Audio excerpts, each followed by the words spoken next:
Viewers, good mga pare, welcome back to Joshon Point. No? So ngayon ang pag-uusapan natin ang magic ng pagsali sa sports. Bad boy shake ala kill, ako 10 toes down.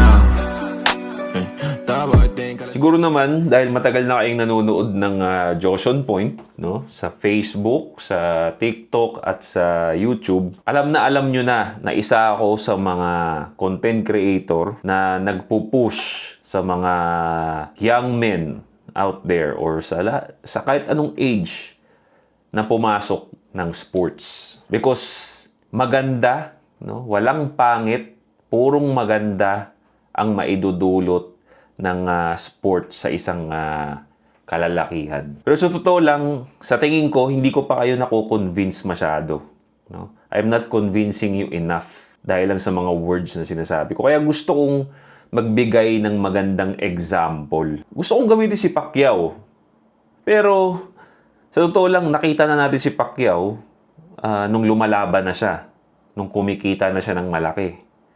So, hindi niya, although magandang example si Pacquiao, pero hindi na natin nakita yung naidulot ng sports sa kanya behind the scenes. Kaya nag-isip ako ng mabuti, pre. No? Sino ba ang pinaka-okay? Yung talagang makaka-relate tayong lahat. Yung nagmula sa baba, nakita natin, nagmula sa baba hanggang sa naging successful sa ginawa niyang sports. At hindi lang dun sa sports, kundi sa buhay. Matutuwa kayo dito sa isang example ko. Wala nang iba, kundi si Ippo Makunouchi.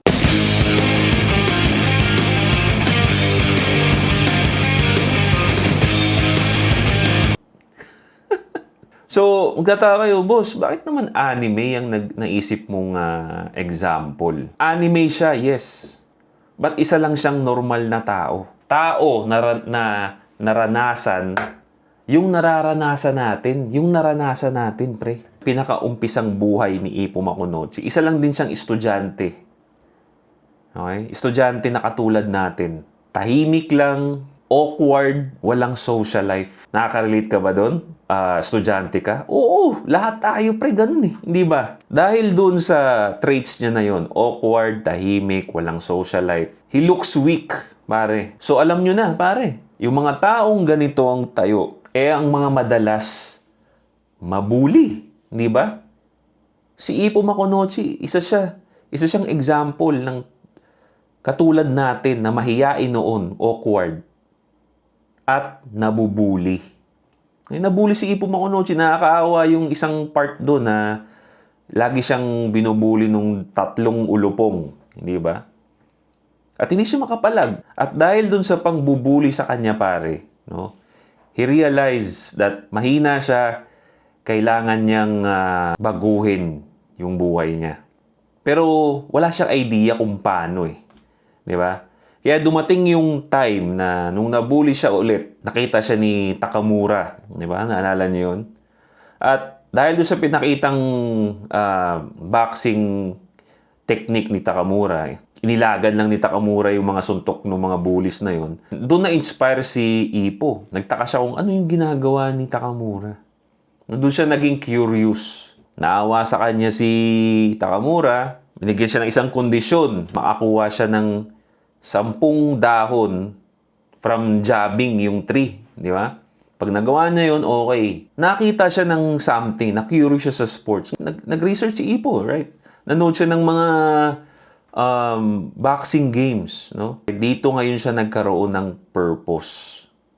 Nung natuklasan niya yung boxing, nagkaroon siya ng purpose sa buhay niya. Nung tinanggap na siya ni Takamura, nag-uumpisa na siyang mag-training sa sports, nagkaroon siya ng purpose sa buhay. Naisip niya na gusto kong lumakas, gusto kong gumaling sa sports ng boxing. So, dahil nasa sports na siya, napapansin na ng nanay niya na parang lagi siyang excited sa apang araw-araw na hindi naman ganun si Ippo dati.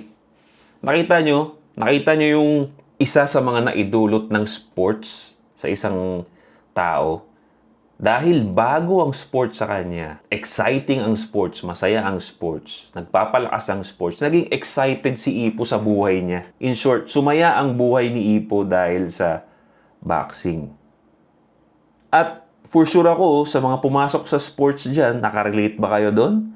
Oo, nakarelate kayo doon. Ganun ang naidulot ng sports sa akin din eh. Di ba? Pero di ko masyadong maipakita sa inyo yun kasi nga, hindi naman ako lagi nagvi-video. At hindi ko naman masabi sa inyo yung nararamdaman ko lagi. Pero si Ipo ang yung anime na yon ang isang sa mga best representation ng naidulot ng sports sa umpisa. Yung excitement na may bago kang matututunan. Tapos yung matututunan mo pa, magpapalakas sa'yo. Saya, di ba? Nung araw-araw na siya nag-gym doon sa Komugawa Gym. Para malaman niya agad yung pinapasok niya. Anong ginawa ni coach, ni Tanda? Pinag-sparring agad siya kay Miyata. Nakita niyo yun? Ginawa na initiation sa kanya. So, syempre, alam naman natin nangyari doon. Nagulpi siya ni Miyata. Although pumapalag si Ipo, hindi nga lang maganda yung performance niya kasi sobrang bago niya pa lang noon. Parang 1-2 pa lang ang alam ni Ipo noon eh. After makasurvive ni Ipo sa 3 rounds niya, natuwa si Tanda doon sa performance ni Ipo. Sabi ni Tanda, okay, ang ganda ng performance mo. Umpisa tayo bukas, train kita. No? Gagawin kitang boxer. Papalakasin kita. Alam mo naramdaman ni Ipo noon, umiyak siya noon ah. Diba? Natuwa siya dahil for all his life, ngayon lang siya naka-experience ng lugar na tinanggap siya. So, sa mga nagsusports dyan, at ako, nakarelate ba ako doon? Oo. Yun ang naramdaman ko nung nag-sports ako na parang, uy, di ba? Ang saya. Parang pangalawang bahay ko na tong gym namin. Pagkatapos ko mag-aral, pupunta kami ng gym, tropa na nga sa school, tropa pa sa sports. Para bang, ang saya ng buhay, para bang may bago ang perspective. Imbis na bahay, school lang ako, meron akong activity sa gitna na nagdadagdag excitement sa buhay ko at tinanggap ako. Nakarelate ako doon. And I'm sure, marami rin nakarelate doon. Kaya nga sikat na sikat tong anime na to eh. Diba? Kasi parang, yun yung naramdaman ko nung tinanggap ako sa gym namin na yun ah. Lalong-lalo na ako nung nagta-taekwondo ako nung bata ako. Naramdaman ko yun na parang, parang may panibago akong mga tropa. Yun ang isang point. Dumagdag din yung mga kaibigan. Nagkaroon na ng mga solid na kaibigan si Ipo dahil doon sa boxing gym na yun. Naging tropa niya sila Aoki. Nakalimutan ko yung isang pangalan yung mahabang buhok. Si Takamura. Diba? Isa yun sa mga naidadagdag ng sports eh. May excitement na kasi bago. Meron ng community na yumakap sa'yo, tinanggap ka, at willing ka pang palakasin. Third is, dahil doon sa community na magiging tropa mo pa yung mga yun. Na I'm sure, dahil nasa sports kayo, less likely na mga bad influence yun. For sure, magandang mga influence yun. Active ang utak, active ang mga katawan. May disiplina. Natuwa si Ipo. Na-realize nyo doon na dati wala akong mga tropa. Ngayon may mga tropa na akong kasamang kumain. Di ba? Kumakain sila dun sa parang ramen shop na pinagtatrabaho ni Aoki. Isa pa sa mga kumbaga, touching part ng story ni Ipo is wala nga siyang airpot. No? Kumbaga, namatay yung airpot niya nung bata pa lang siya. So, ang nag-alaga sa kanya is yung mother niya. So, dahil maaga namatay yung airpot ni Ipo, nakita natin talaga na may pagka-feminine si Ipo. Okay? Hindi siya kumbaga, nahubog at hindi siya naturuan paano maging masculine na lalaki. Based sa mga napag-uusapan natin dati, totoo yun. Di ba? Totoong nangyari yun. At isa pa to sa mga magandang nangyari kay Ipo noong mga panahon na yun. Dahil wala siyang masculine role model. Sino ang naging masculine role model ni Ipo? Yung naging idol niya.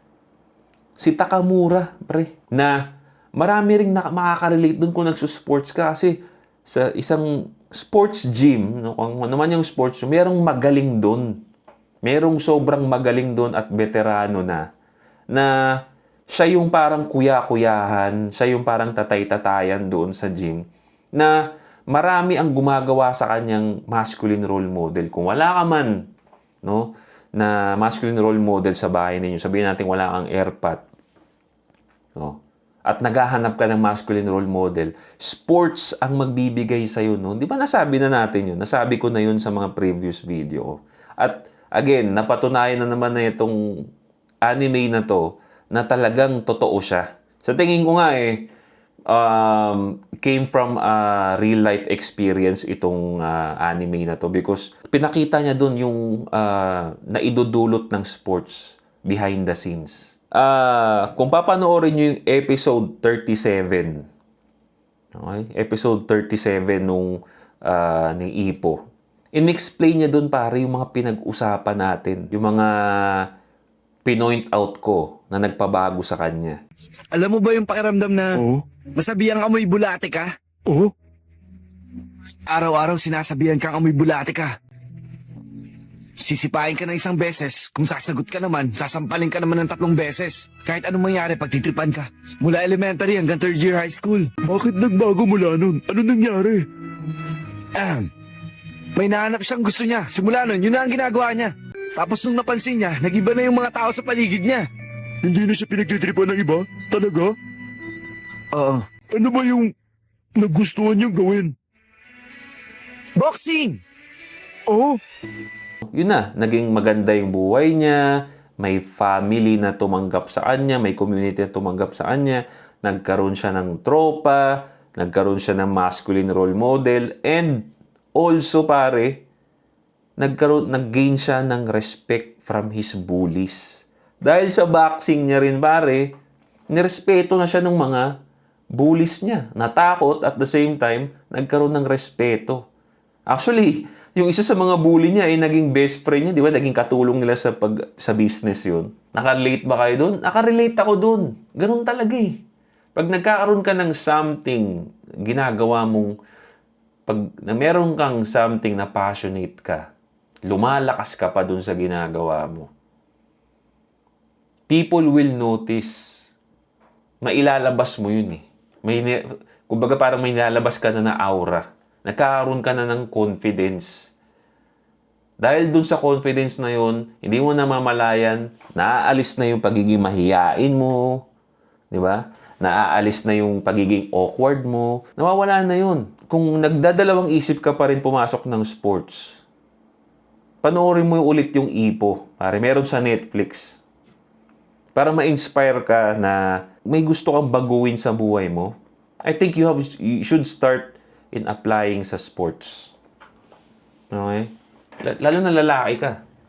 Yun nga yung, kaya nga lagi kumaga yung opening line ko sa Anti-Support podcast is kung lalaki ka, mag-sports ka. Alright mga pare, sana natulungan ko kayo dun sa video na yun. Sana na-inspire ko kayo mag-sports.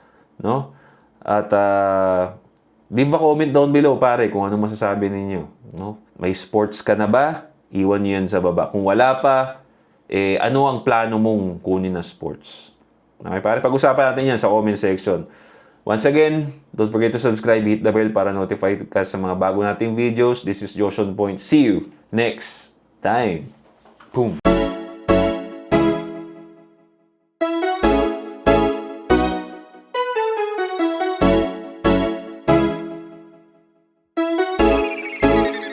GFA